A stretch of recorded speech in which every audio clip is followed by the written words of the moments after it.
Hey, what's going on? It is yours truly, TJ Jones, and welcome to another edition of the State of the NFL podcast. I hope I don't sound like a robot. Can everybody hear me? I want to see if everybody can hear me. I hope I don't sound like a robot.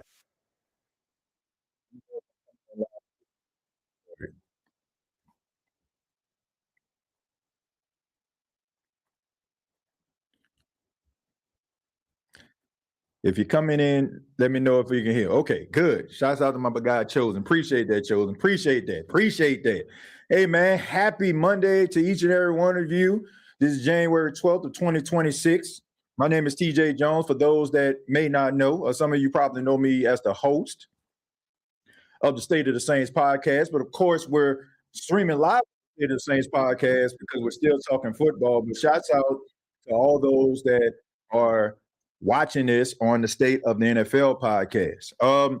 We got a couple things that we got to get to, and we got to get to really, really quickly. So we're going to try to get through it. We're going to be talking about wild card weekend, right? Of course, we know that we have one game left. That is the Pittsburgh Steelers versus the Houston Texans that will take place on Monday night. But, man, I don't care if you're a fan of these teams or not. Man, it's been a really good playoffs.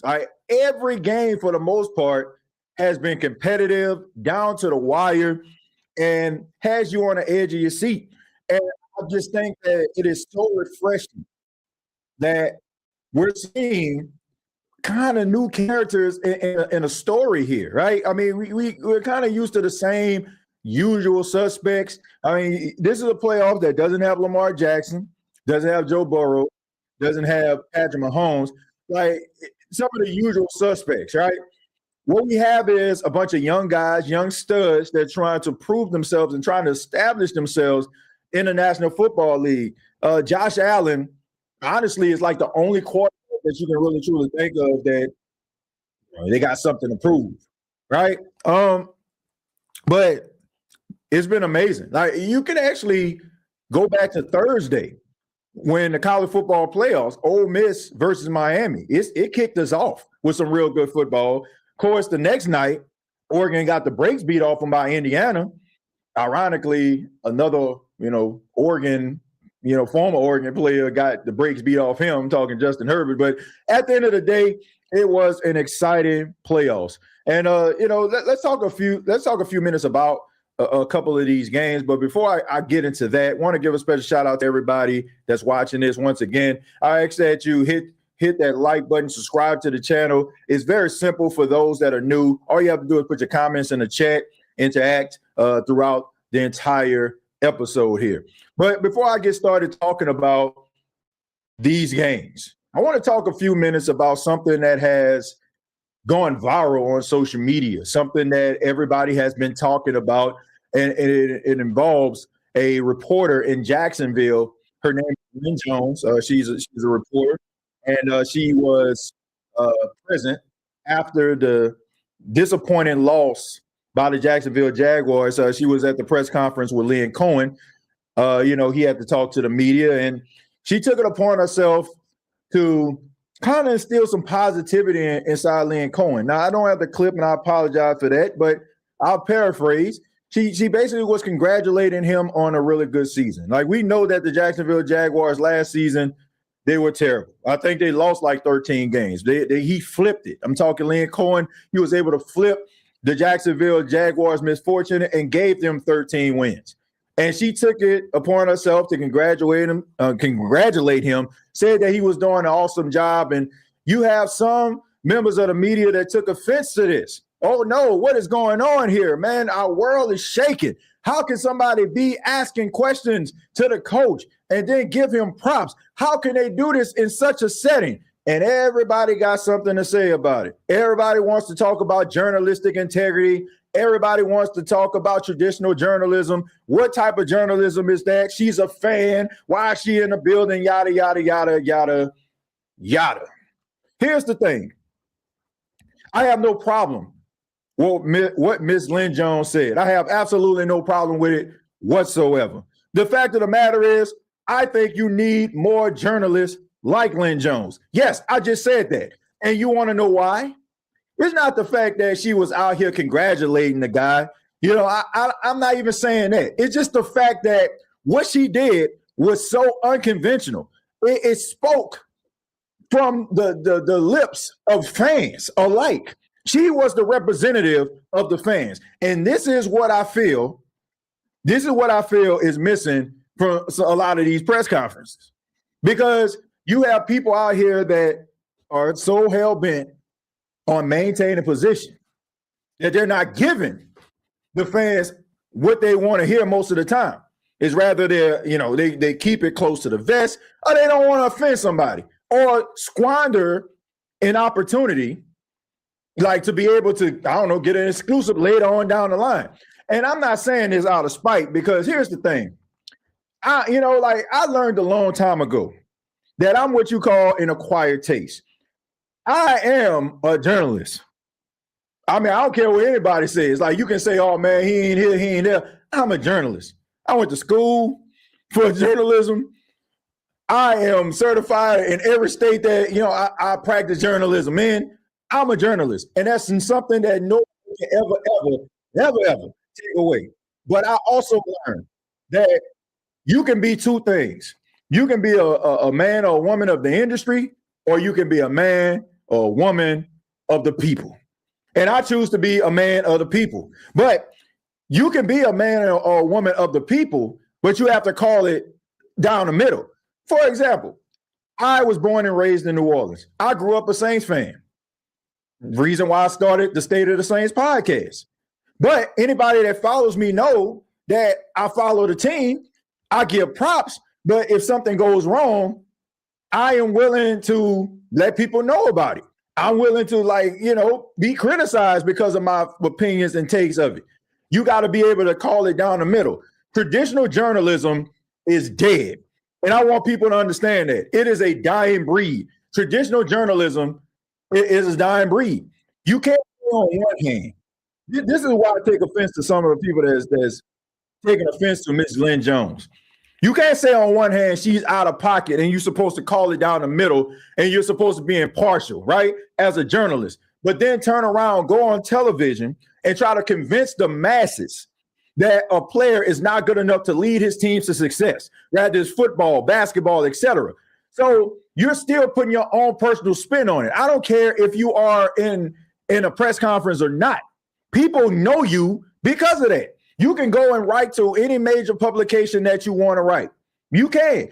No matter what. You can write it and let people judge for themselves all you want to, but people know you as the person that takes shots at Justin Herbert. They know you as the guy that's taking shots at the Eagles. That is what you're known for. And it's just hypocrisy of the highest order.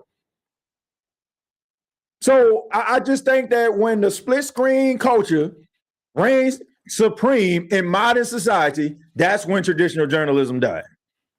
Because now everybody feels like what the opinionated journalism is actual journalism. People sitting up there giving their opinions about certain things is what they feel is actual journalism. And if it doesn't look like that, then that ain't what it is.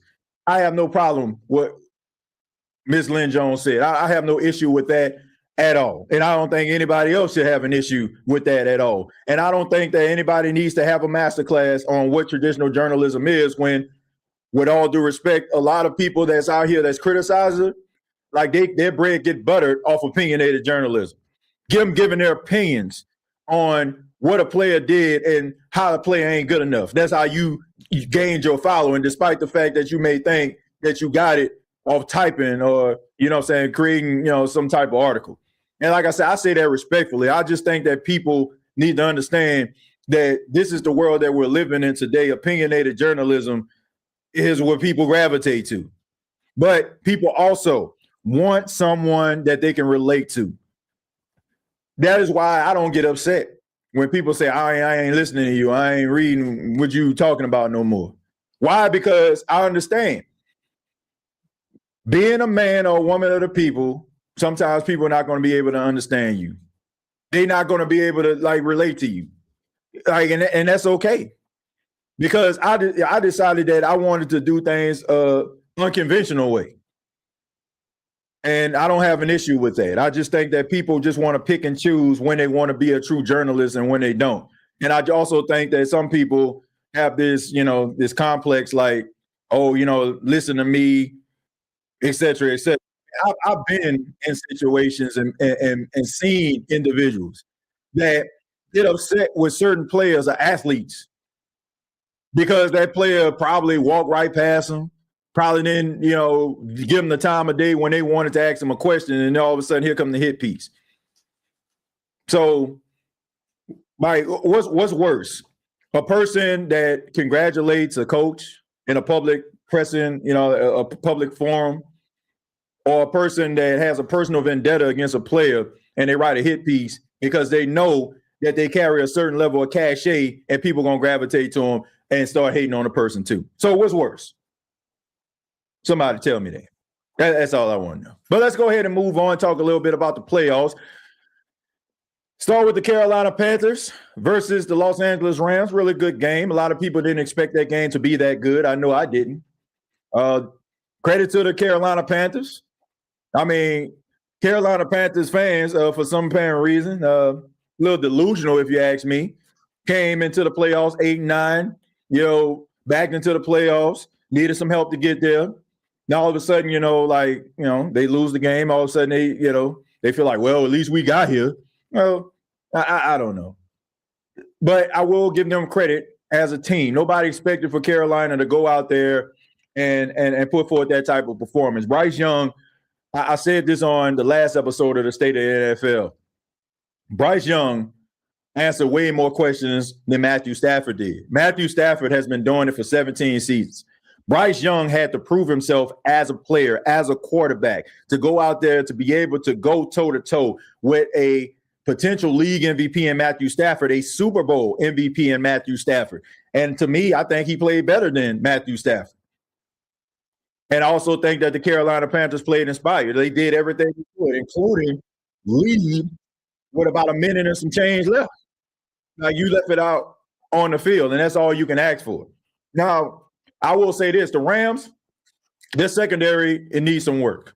It needs some work, and if they're going to go to Chicago playing like that with Ben Johnson calling plays, that game going to be over before it starts.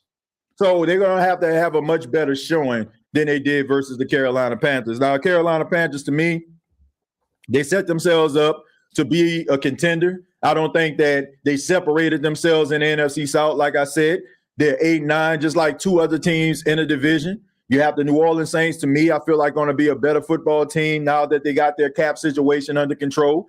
So this is going to be a pretty close NFC South, and I hope that it goes back to the traditional ways where you had a Matt Ryan, you had a Cam Newton, you had a Drew Brees.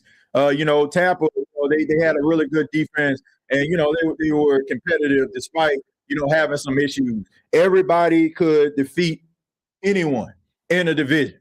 And also, you had teams winning double-digit games, and you had two or three teams even going into the playoffs at the same time. That's what I wish that the NFC South can actually be. Because, people are talking about should the Carolina Panthers should they have had a home game? Look, that's just the rules. And I get it.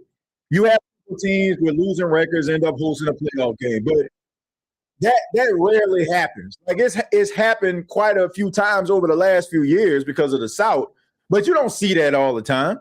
So I don't think that it's ground to try to change some things around, but it'll be interesting to see if the NFL decides that they want to go that route, that a division winner that has a losing record, they lose their right to host a playoff game. Like, I don't like you at the end of the day, they did in a bad division. Like you can't punish for that. So I don't think that is grounds for that. I just think that, you have those years where, certain things happen, and I don't think that is grounds to change anything. But like I said, credit to the Carolina Panthers for putting forward a fight, but I just think that the Carolina Panthers, they didn't really separate themselves in the division. They backed into the playoffs.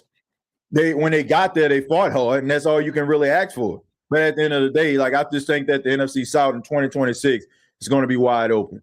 Which leads me to the next game, which was exciting, and it was the Bears versus the Green Bay Packers. Now, these two teams, of course, they play in the NFC North.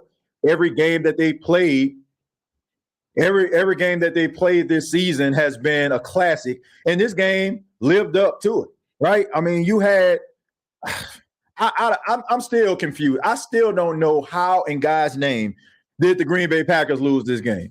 They were up 21-3 at the half, got the ball back to the start. Like they got the 2-for-1. And then all of a sudden in the second half, it seemed like they just forgot how to play football. Now, I have experience understanding and knowing Dennis Allen as a defensive guy. I watched the Saints, cover the team, et cetera, et cetera.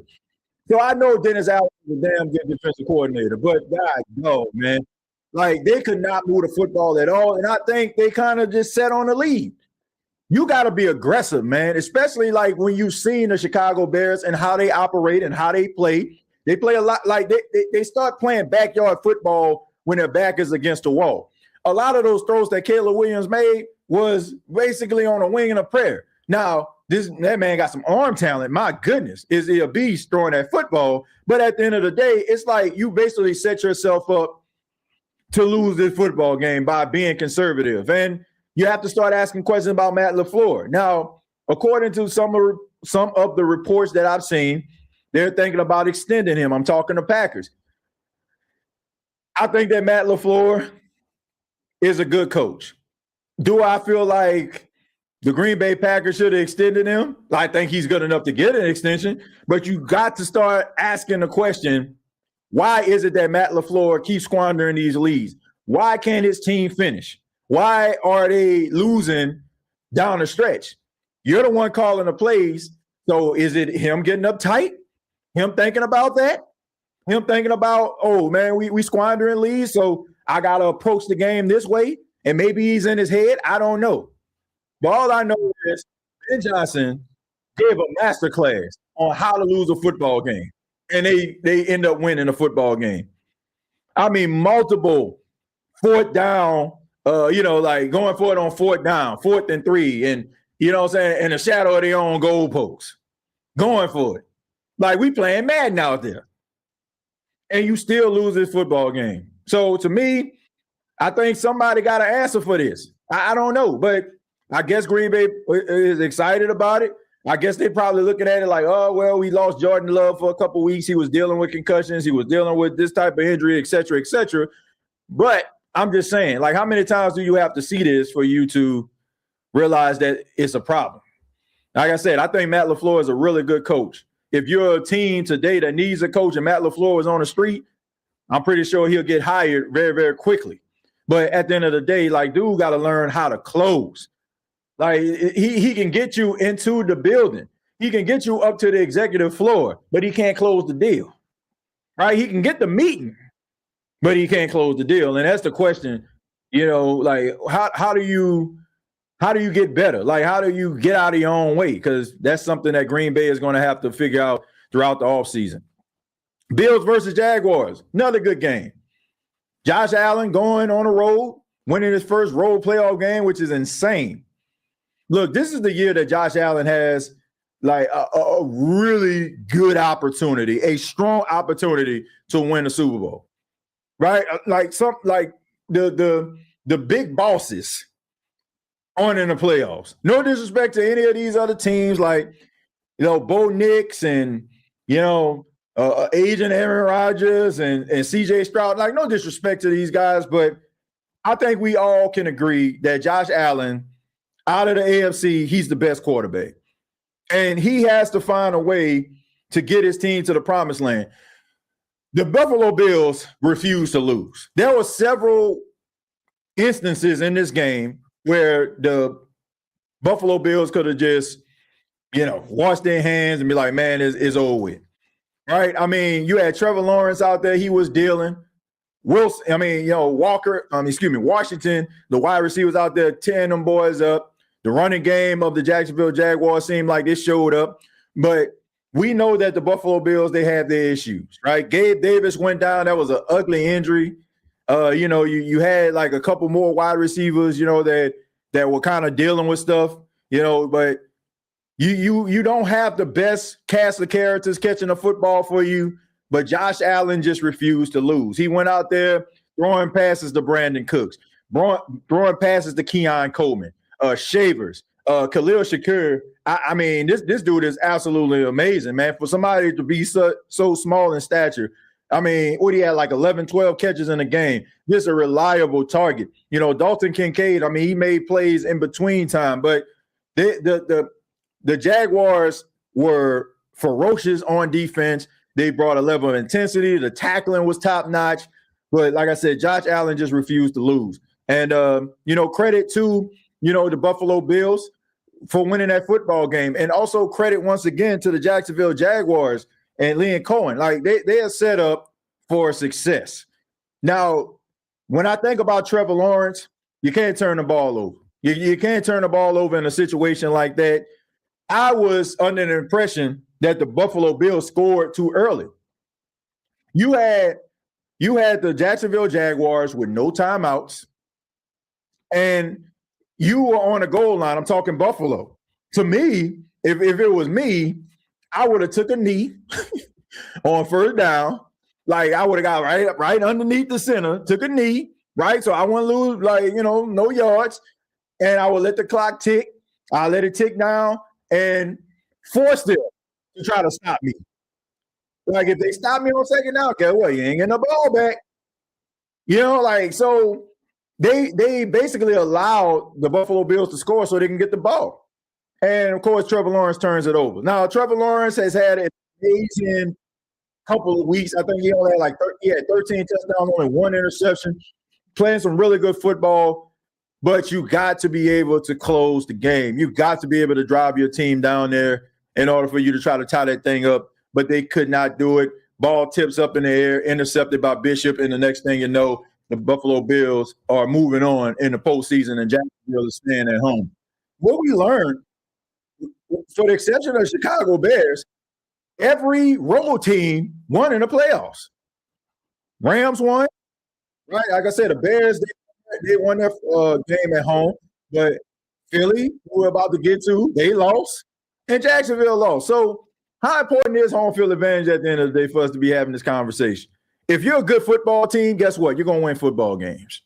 You're going to win football games, plain and simple. You're going to find a way to win. You're well coached. You got the right cast of characters with the right mental makeup. You're going to win football games no matter where you're playing. You can play in Jacksonville, Chicago, on the moon, Venus. It don't matter. You're going to win. Moving on. 49ers versus the Eagles. Good defensive matchup right here. Some people were saying, oh, man, this game is boring. But this is the type of world that we live in today where people feel like a defensive struggle is a boring football game. Growing up as a kid, man, y'all think this was boring football. When I was growing up, they could actually still hit in the NFL. So, you see playoff games in 6-10. You know what I'm saying? 13-3. This right here, I'm talking Eagles versus 49ers, was one of those throwback football games. It was physical. You seen two really good running backs. I mean, an absolute masterclass at running back.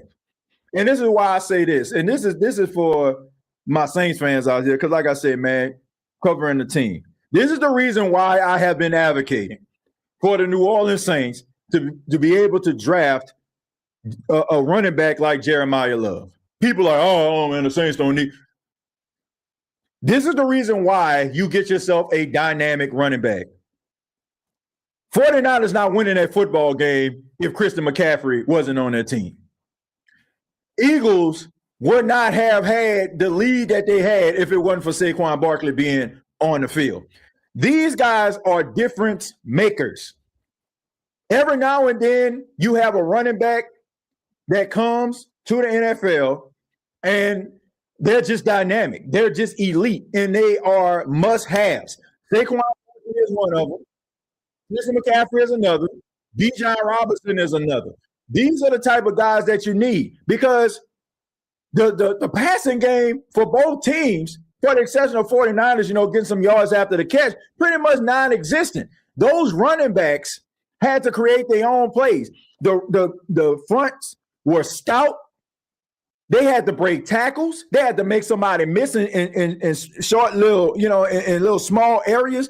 That is why you need dynamic running backs. That's the reason why if you have a dynamic running back that can come to your football team, that is the reason why you go after them in the draft. That's the reason why you sign them if they're in free agency. Plain and freaking simple. But the Philadelphia Eagles, they tried to move the football. In my opinion, I don't know what in God's name happened to Jalen Hurts. I don't know why they decided that they wanted to make Jalen Hurts this pocket passer this season, but it cost them. I only seen Jalen Hurts maybe scramble outside the pocket one time, maybe two. And that is something that Jalen Hurts has been synonymous with, being able to get outside the pocket, move with the football. He's a big guy. You know what I'm saying? He's strong, lower center of gravity. He is hard to bring down. That is my opinion why I feel like the tush push is so successful, because he's so strong. And you have people out here and look, and Dalton says Jalen Hurts is trash. He is not trash. He is not trash. And I'm going to tell you why he's not trash. You have to ask yourself this question. Is Jalen Hurts trash or what they're asking him to do is trash? Because once upon a time, Jalen Hurts, he was an MVP candidate. Once upon a time, in the first Super Bowl where the Philadelphia Eagles played against the Kansas City Chiefs, you can make an argument that Jalen Hurts outplayed Patrick Mahomes. Last year in the Super Bowl, he was out there balling a freak out. So you got to ask yourself, did the Philadelphia Eagles take away what made Jalen Hurts special, which caused Jalen Hurts to look like he fell off a turnip truck? Like that's what I feel. But a lot of people going to be paying attention. A.J. Brown, Nick Sirianni on the sidelines going at it. From the looks of it, I don't know, man. I'm just paraphrasing here, but it seemed to me that there was a pass that Jalen Hurts threw downfield. He put it in a spot where A.J. Brown could have possibly dove for the ball, tried to go after it, and Nick Sirianni probably, told him that. That's what it seemed like to me. Maybe, like he could put more effort into it, but I don't know, man. I really do not know. I know that A.J. Brown didn't speak to the media, and, a lot of people taking offense to that. But at the end of the day, Philadelphia is a really good football team defensively. I just think that that's just the way that they're wired. They basically been the same team the entire time. Nick Sirianni has been a brash, cocky coach. They've had issues and friction in the locker room, like even dating back to Nick Foles. Like, oh man, Nick Foles, he's the quarterback they want. They didn't want Carson Wentz. They made a shrine in the locker room, and everybody made a big deal for that. They have always had those type of news stories, and Philadelphia always seems to win, and nobody seems to care. It only matters when they lose. But I just think that they are who they are. They just found success being who they are. So you can't get upset that is who they are, and then all of a sudden they lose, now all of a sudden it's a big problem. No, you've been dealing with the same issues the entire time. But credit to the 49ers. They went out there, they played some physical football. I mean, they were stout up front. You had the secondary making plays, and you got to keep in mind, I mean, it is a laundry list of key players that are out. And we seen George Kittle, it seemed like he tore his Achilles. He's out. So you lose Fred Warner, you lose Nick Bosa, and you lose George Kittle. And on top of many other players, I mean, Brock Purdy, he was out for several weeks, right? So you're losing all these players, right? Ricky Pearsall didn't play, and they still found a way to win. Credit to the 49ers.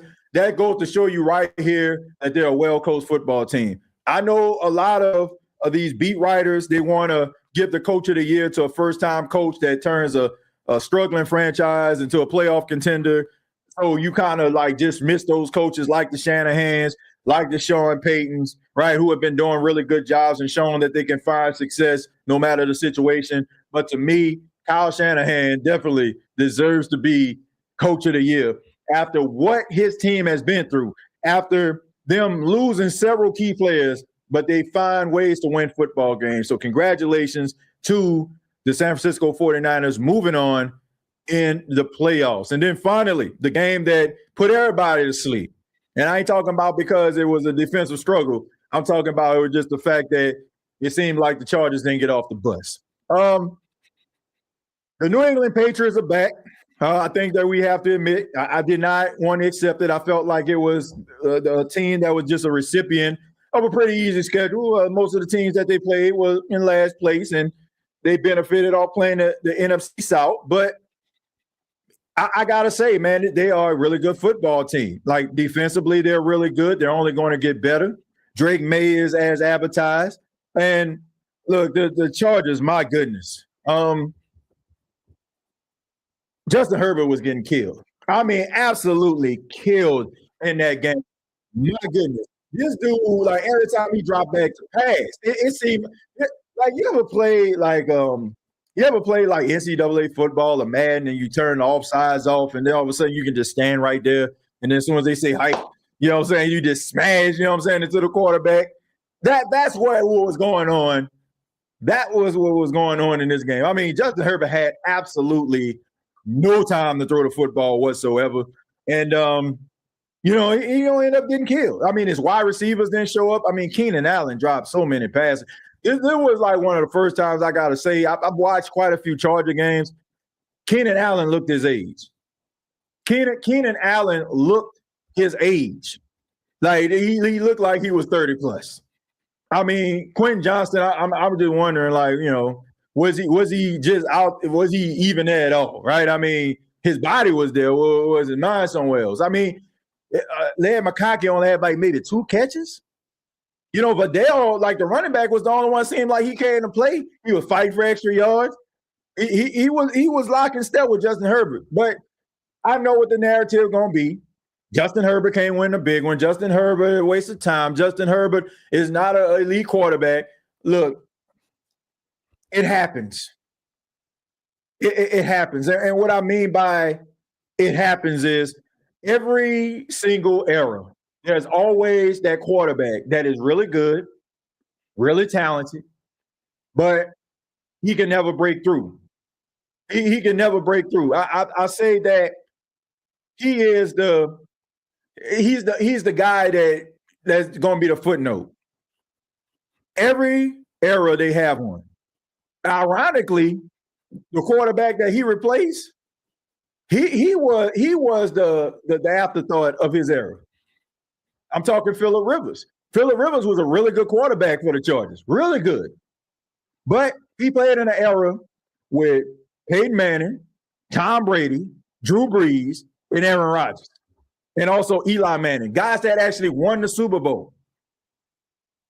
And, Phillip Rivers came back to the game, but I'm just saying, like, before he came back, was people like, man, I wish I could see Phillip Rivers play again? No. Every era, there's that quarterback that was really good, but when he retires, people just have a tendency of just forgetting about him because it's rather they didn't establish themselves with enough playoff wins. They didn't win a Super Bowl. They won a lot of games, but just couldn't get over the hump, and that's why I feel like Justin Herbert is. I think that Justin Herbert is a really good quarterback. I think that he's an elite quarterback. But at the same time, I just feel like he's going to be that footnote quarterback that people tend to forget about.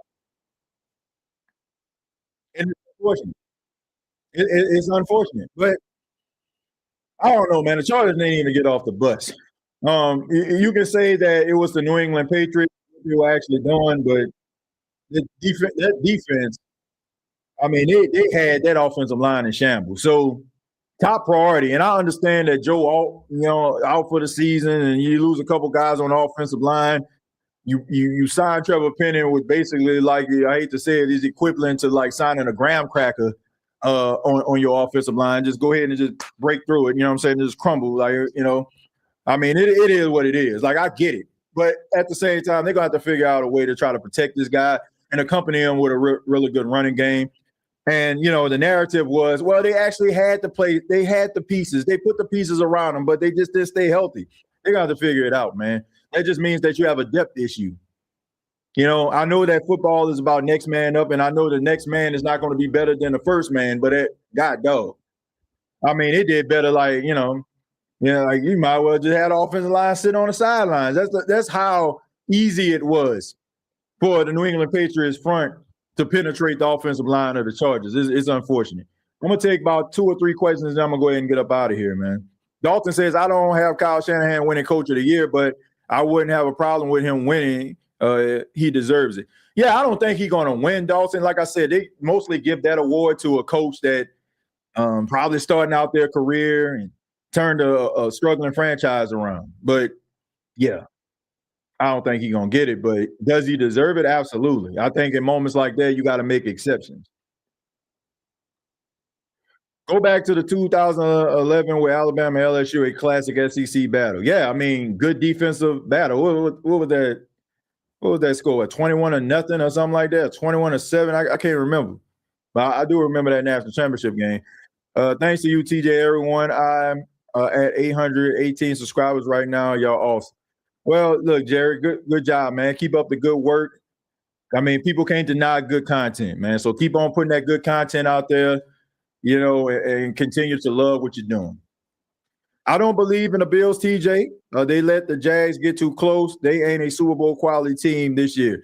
Look, Josh, shouts out to you, man. First off, I don't know if you could put stock in how they looked against the Jaguars as an indicator of them not being good enough, because this is a Jaguars team that beat the Denver Broncos in Denver a couple weeks ago. So this isn't a team that's just a walkover. And they have a lot of people don't really be checking for Jacksonville like that. And I understand that, Josh, but they have a really good, they're a really disciplined football team, and they're only going to get better from here because offensively, they got the dogs. Defensively, they got the dogs as well.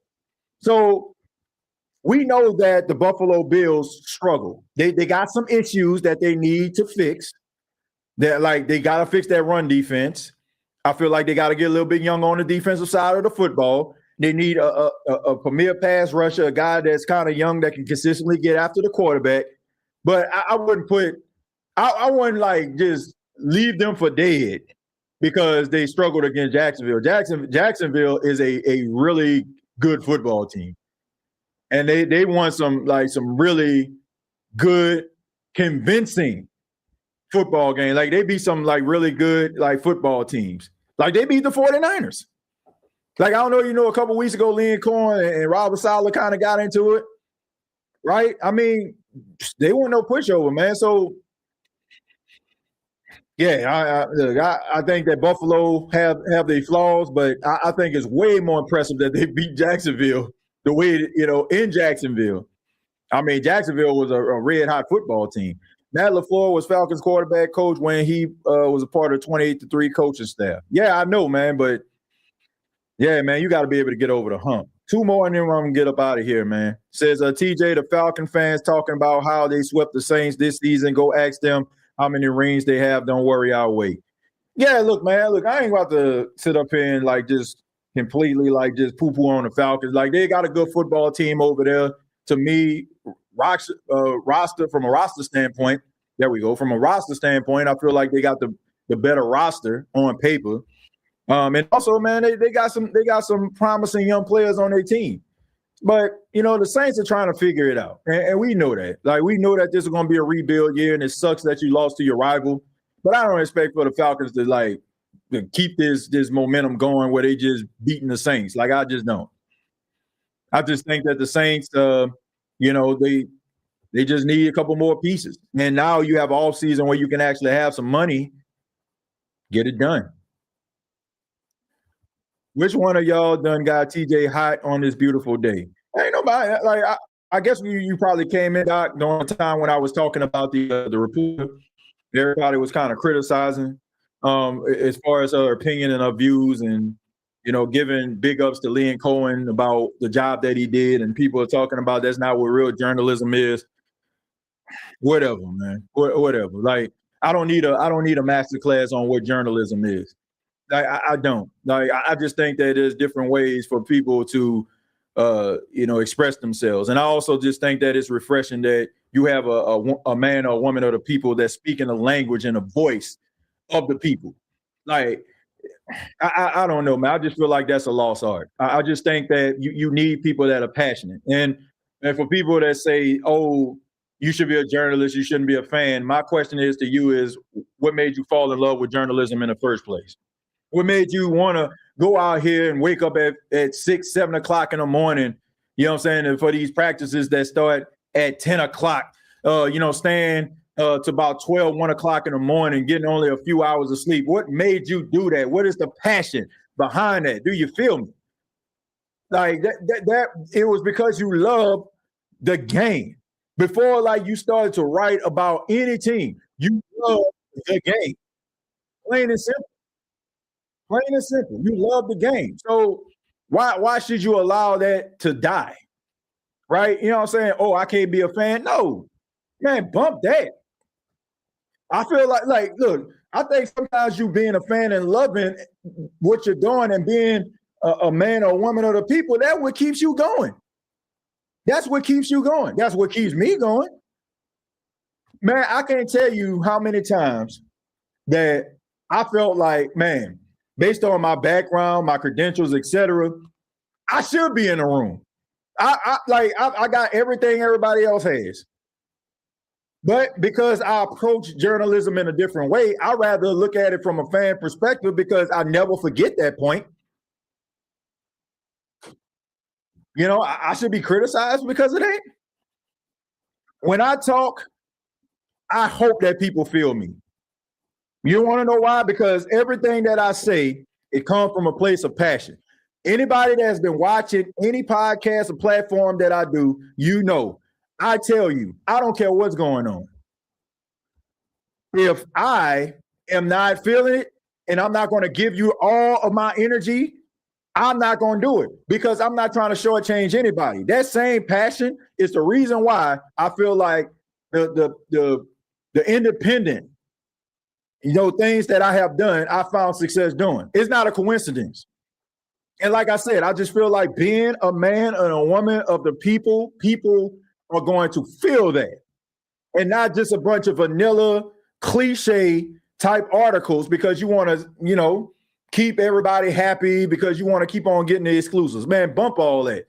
Look, I have reached out to several individuals about coming on my podcast and platforms, and they've said no. Do I lose any sleep? Absolutely not. Is that going to stop me from doing what I'm doing? Absolutely not. Could care less. Could care less. And one time I did. I kind of questioned myself when it comes to that. Am I good enough? But I just think about it. Sometimes when you realize that you want things differently, sometimes you have to make those sacrifices. So I have no problem with that. I just feel bad that people are just going at this lady and giving master classes about, oh, you should do it this way. This is what journalism is. And once again, with all due respect, the same people that's telling you that that's the wrong form and you shouldn't put your opinion and views into it be the same people that will go on their podcast, that will go on national television and tell you why a player not good enough to win a football game based on their personal opinions on that player. So what's the difference? I don't know. Like, yeah, okay. Like, I can't wear this jacket today. You know what I'm saying? You got to wear that jacket. Okay, whatever. But anyway, great playoffs. We have one more game left, Steelers versus Texans. We'll talk about that as that game concludes on tonight. Be sure to tune in to the State of the NFL, State of the Saints podcast, all other streaming channels that we have here, talking NFL, talking New Orleans Saints, etc. Subscribe to the channel. Hopefully we won you over and bore you to death. If we didn't, hit that like button, hit that subscribe button. Follow me on X at TJAYJones8. And also check out the NFC South Roundtable on Tuesday as we break down the devastating loss by the Carolina Panthers. Better luck next time, Panthers fans. I'm sliding over a little bit so y'all can sit on the couch. You know what I'm saying? We got enough room for everybody. All right, got enough room for everybody. Till next time. I'll see you down the road.